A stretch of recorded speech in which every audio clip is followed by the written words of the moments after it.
आपल्याला कोणी फसवले ह्याचे दुःख फार काळ राहत नाही, पण आपण कोणाला फसवलं नाही याचा आनंद मात्र लांब काळापर्यंत राहतो। कोणतेही कार्य हे अडथळ्याशिवाय पार पडत नाही।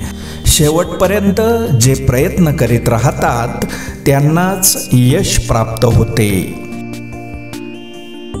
मनाशी जोडलेल्या प्रत्येक नात्याला कोणत्याही नावाची गरज नसते, कारण न सांगता जुळणाऱ्या नात्यांची परिभाषाच काही वेगळी असते।